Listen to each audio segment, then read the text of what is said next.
السلام علیکم مائی YouTube family, I hope کہ آپ سب ٹھیک ہوں گے۔ میں بھی بالکل ٹھیک ہوں، اور کل سے نا یہاں پہ بارشیں شروع ہو گئی ہیں، تو اتنا زیادہ اچھا ماشاءاللہ موسم ہوا ہے نا، بس دل خوش ہو گیا ہے۔ گرمی سے تو اتنا برا حال تھا کہ میں آپ لوگوں کو بتا نہیں سکتی۔ ابھی آتی ہوں میں اپنے واپس ٹاپک پہ۔ آج تو بہت ہی برننگ ٹاپک ہے۔ کیا آپ کی نند آپ پر صرف غصہ ہی نکالتی ہے؟ کیا ہر کام بوجھ آپ کے کندھوں پر ڈال دیتی ہے اور صرف تانے دیتی رہتی ہے کہ یہ کام سارے تم نے کرنے ہیں، اور اس کے بعد تانے بھی تمہیں سننے کو ملتے ہیں؟ کبھی یوں لگا جیسے آپ کی زندگی صرف ایک کام والی کی بن کے رہ گئی، صرف اس کی نظر میں صرف کام والی ہے، سارا دن کام کرواتی رہتی ہے، لیکن جب بھی آپ بیٹھتی ہو، تھک ہار کر بیٹھتی ہو، تو تانے دینا شروع، تم نے سارا دن کیا کیا؟ یہ تو آپ تنہا نہیں ہیں اس میں۔ یہ کہانی لاکھوں بہوؤں کی ہے جنہیں سسرال میں صرف کام کرنے کی مشین سمجھا جاتا ہے۔ نہ سکون نہ اپنائیت، سکون بھی نہیں کرنے دیتے اور اپنائیت تو بالکل نہیں دیتے۔ اتنا زیادہ کام کرنے کے باوجود بھی جب اپنائیت نہیں ملتی نا، تو دل تھک جاتا ہے۔ لیکن سوال یہ ہے کہ کیا ایسی نند کو بدلے بغیر زندگی گزر سکتی ہے؟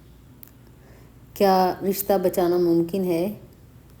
چلیے آج دل سے بات کرتے ہیں اور سیکھتے ہیں وہ 8 طاقتور راستے جو ایک زہریلی نند کو بھی انسانیت کا سبق سکھا سکتے ہیں، عزت سے، حکمت سے اور بغیر خود کو توڑے۔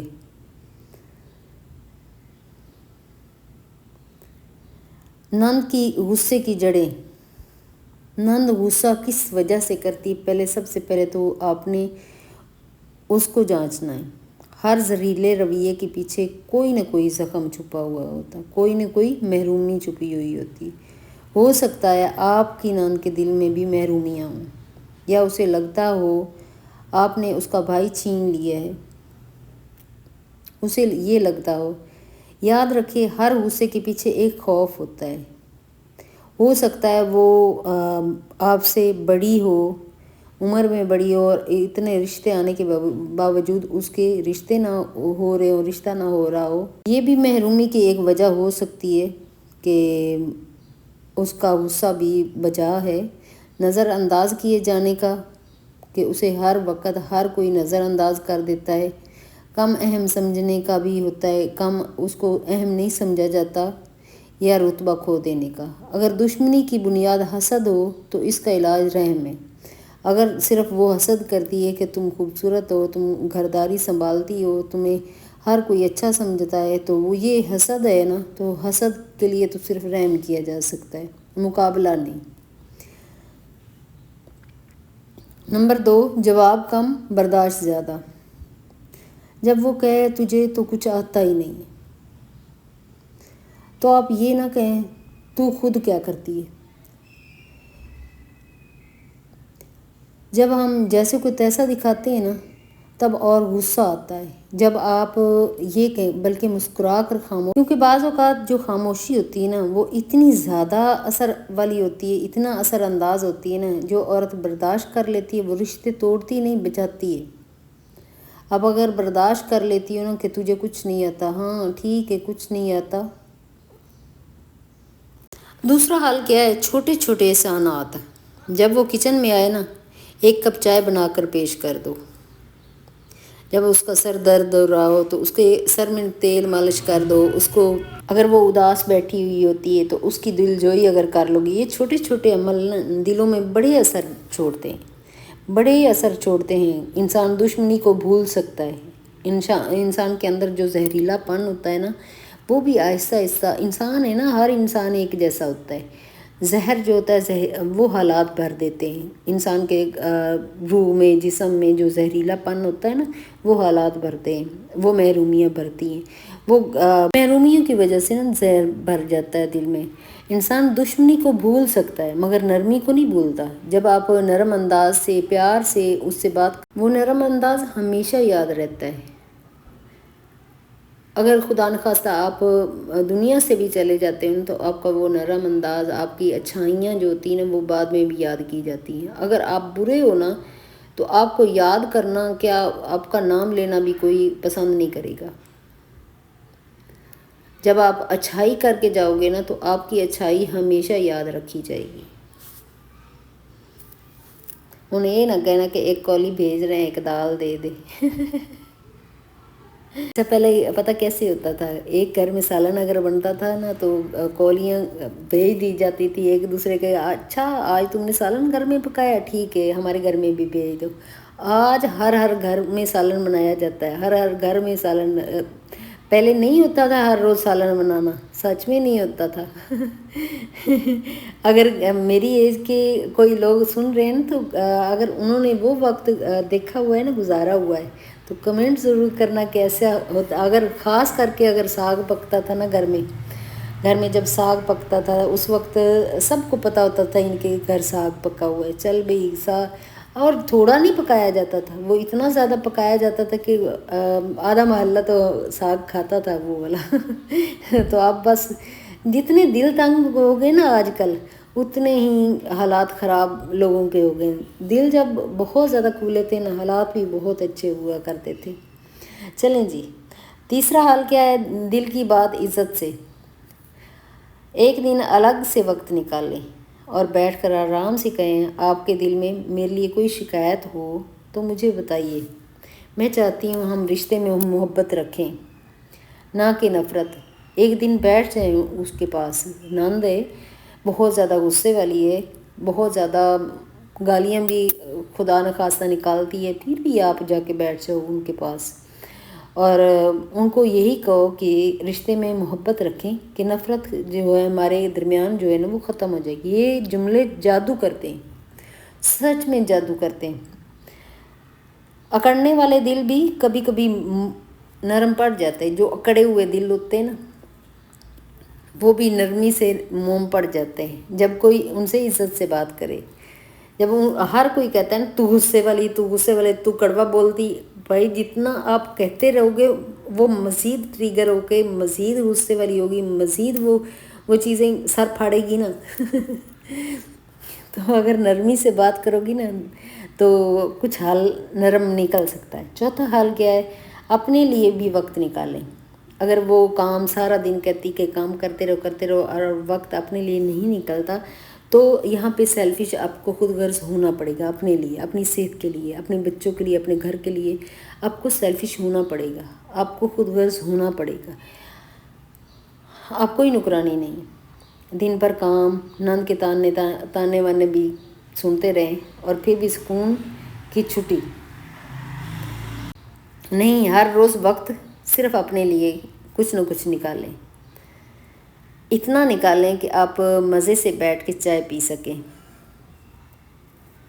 کبھی قرآن پاک کی تلاوت، کبھی پسندیدہ کتاب، جو بھی آپ کو پسندیدہ آپ کی کتاب ہونا، ناول ہو. بہت زیادہ لوگ ہوتے ہیں ناول پڑھنے کے شوقین. ویسے آج کل ناول کوئی بھی نہیں پڑھتا. ویسے مجھے تو اپنا ہی زمانہ یاد آ جاتا ہے جب ناول پڑھے جاتے تھے، اخبار پڑھی جاتی تھی. وہ اپنا زمانہ اصل میں یاد آ جاتا ہے. آج کل تو ٹک ٹاک ہے، سارا دن سکرول کرتے رہو. وہ چیزیں جو ہوتی ہیں نا وہ ختم ہوتی ہی نہیں. تھوڑا سا چہل قدمی بھی کر لو. تھوڑا آپ کو پسند ہے کہ جھاڑو لگانا تو جھاڑو بھی لگا لو، خیر ہے کوئی بات نہیں. تھوڑا صفائی بھی ہو جائے گی نا تو اچھا ہو جائے گا. ایک تھیراپی بھی ہے. آپ گھر کے کام کرتے رہو اور ساتھ ساتھ اپنے مائنڈ کو جب آپ بزی رکھتے ہو نا تو کچھ برا نہیں سوچتا.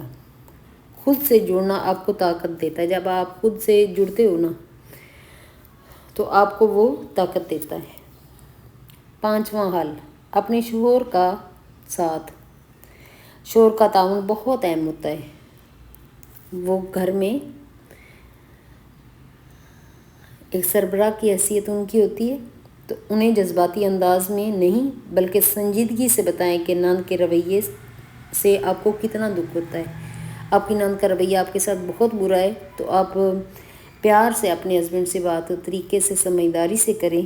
میں اس گھر میں خوش رہنا چاہتی ہوں، بس چاہتی ہوں تھوڑا سا انصاف بھی ہو. شوہر اگر سمجھدار ہوا نا تو سچ سن کر خاموش نہیں رہتا. وہ کچھ نہ کچھ اپنی بہن کو ضرور سمجھائے گا، آپ کو جگہ دلائے گا اپنے گھر میں. اگر تو شوہر بھی اسی کیٹیگری کا ہے جس کیٹیگری کی نند ہے پھر تو اللہ ہی حافظ ہے آپ کا. اور پھر اللہ سے ہی مدد مانگو کیونکہ اس گھر میں جتنے سال گزارنے وہ اسی طرح گزرتے رہیں گے. ہم عورتیں ہیں، عورتوں کو بس یہی گزارا کرنا ہے۔ آج کل رشتے اسی لیے نہیں چلتے کہ گزارا نہیں ہوتا، ان جو ٹاکسک لوگ ہیں نا ان کے ساتھ گزارا کرنا انتہائی مشکل ہو گیا ہے، تبھی تو رشتے چلتے نہیں۔ چھٹا حال، نند کے کام کو سراہنا۔ نند اگر چھوٹا موٹا کبھی کوئی گھر کا کام کر لینا، غلطی سے اس نے اگر اپنا کمرہ صاف کر لیا، آپ کی نظر پڑ گئی، جاتے جاتے آپ نے دیکھا کہ نند کا آج کمرہ صاف ہے، تو اس کی تعریف کر دیں، یار آپ کا کمرہ آج بہت خوبصورت ہے، آپ بڑا صاف ستھرا اچھا لگ رہا ہے، تعریف کر دیں کہ وہ خوش ہو جائے۔ کسی نہ کسی طریقے سے تو ان لوگوں کو خوش کرنا ہوتا ہے نا۔ یہ چھوٹے چھوٹے الفاظ جو ہوتے ہیں، زہر گھولنے والے، جو زہر گھولتے ہیں نا جو دل، ان کے اندر بھی محبت کے بیج تھوڑا سا پھوٹنا شروع ہو جائیں گے کہ جب آپ کسی دن اگر غلطی سے کھانا بنا دے غلطی سے کھانا بنا دے نند، کیونکہ نند جو ہوتی ہے نا وہ مہارانی ہوتی ہے گھر کی، کہتی میں مہارانی ہوں، اور یہ سامنے جو ہے نا یہ سب رعایا ہے، نوکرانیاں ہیں، یہ سب کام یہ کریں اور میں بیٹھ کے آرام سے چائے پیوں اور گپ شپ لگاؤں ایسے بھی ہوتا ہے۔ تو آپ محبت سے پیش آئیں گی نا، نند کے کاموں کو سراہیں گی، تو کچھ نہ کچھ آپ کا جینا جو ہے نا محال ہو جائے گا گھر میں۔ ساتواں حال، خود کو الزام دینا بند کریں۔ جب آپ اپنے آپ کو الزام دیتی رہتی ہیں نا، بار بار کہتی ہیں کہ تجھے کچھ نہیں آتا، اپنے آپ کو انسان کہنا شروع ہو جاتا ہے، بار بار دل میں مت دہرائیں یہ چیزیں، ہر بار دل پر مت لیں، کیونکہ مسئلہ آپ میں نہیں ہے، آپ کی سوچ میں ہے۔ جب آپ سوچ ہی ایسی رکھتی ہو کہ میں نے ہی کیا، مجھ سے ہی خراب ہوا ہے، سارے گھر کے کام ہی میں ہی خراب کرتی ہوں، تو اس وقت ہماری سوچ میں مسئلہ ہو جاتا ہے، ہمارے اندر کوئی مسئلہ نہیں ہوتا ہے۔ خود کو ثابت کرنے کے چکر میں نہ پڑے کہ میں پرفیکٹ ہوں، بھئی کوئی انسان پرفیکٹ نہیں ہوتا، سن لو کوئی انسان پرفیکٹ نہیں ہوتا، اور پرفیکٹ بننے کے چکر میں نا خود کو نہ بھول جائیں، خود کو سمجھنے کی کوشش کریں کہ آپ کیا چاہتی ہو، اور خود پر الزام دینا بند کر دیں۔ آٹھواں حال اور آخری حال ہے جو یہ آٹھواں اور آخری حال ہے، اللہ سے رجوع کریں۔ سب کچھ کر لینے کے بعد بھی اگر سکون نہ ملے نا تو اللہ سے رجوع کریں، رات کو سجدے میں جا کر اور کہیں، یا اللہ میرا صبر، میری خاموشی، میرے آنسو سب تیرے سامنے ہیں، تو انصاف کرنے والا ہے، اور دل سے دعا کریں، دل سے آنکھیں بند کر کے دعا کریں، یا اللہ میرے رشتے میں محبت ڈال دے، میری نند کو ہدایت دے، اور مجھے عزت والی زندگی عطا کر۔ یہ دنیا فانی ہے مگر رشتے باقی رہ جائیں گے، ہمیں دشمن نہیں رشتے جیتنے ہیں۔ اگر نند زہریلی ہے تو اس کا زہر محبت سے دھو ڈالیں۔ یاد رکھو، جو عورت اپنے کردار سے گھر سنوارتی ہے نا، وہ دنیا میں نہیں جنت میں بھی پہچانی جاتی ہے۔ جب آپ گھر کے کاموں سے تھک جائیں نا تو میرا بلاگ دیکھ کے تو تھوڑا اپنے آپ کو فریش کریں، اس کے بعد گھر کے سارے کام کریں جیسے میں کر رہی ہوں ویسے ہی کریں، کیونکہ جب ہم اپنا ذہن جو ہے نا کاموں میں لگا دیتے ہیں تو ہم تھکتے نہیں ہیں۔ جب ہم بیٹھے رہتے ہیں سوچتے رہتے ہیں تو ہمارا ذہن بھی تھک جاتا ہے اور ہم خود بھی تھک جاتے ہیں، اور شام تک اس طرح لگ رہا ہوتا ہے جیسے ہم میلوں کا سفر کر کے آئے، اور میلوں کا سفر ایسے نہ لگے اور جسم بھی ہلکا پھلکا رہے، اور سارا دن ہم گھر کے کام بھی اچھے سے طریقے سے کر سکیں، تو صبح اٹھتے ہی سب سے پہلے نماز اور قرآن پاک پڑھیں، اور اس کے بعد آدھا گھنٹہ واک کریں، واک نہیں تو گھر میں اگر رہ کے آپ نے کرنا ہے تو یوگا ضرور کر لیں۔ یوگا کرنے سے یہ ہوتا ہے کہ بہت ساری بیماریاں جو ہوتی ہیں نا وہ سیٹل رہتی ہیں۔ میں ہوں مشی خان، اور اگر آپ نے دل سے یہ سنا ہے نا تو اس ویڈیو کو ضرور شیئر کریں تاکہ کوئی بہو، کوئی ماں اور کوئی بہن نند کے زہر سے نجات پا سکے۔ اللہ آپ کو خوش رکھے، صبر دے، عزت کے ساتھ زندگی گزارنے کی توفیق دے، آمین یا رب العالمین۔ اور جاتے جاتے آپ لوگوں سے ریکویسٹ ہے کہ آپ لوگ اگر چینل پہ نئے آئے ہو تو پلیز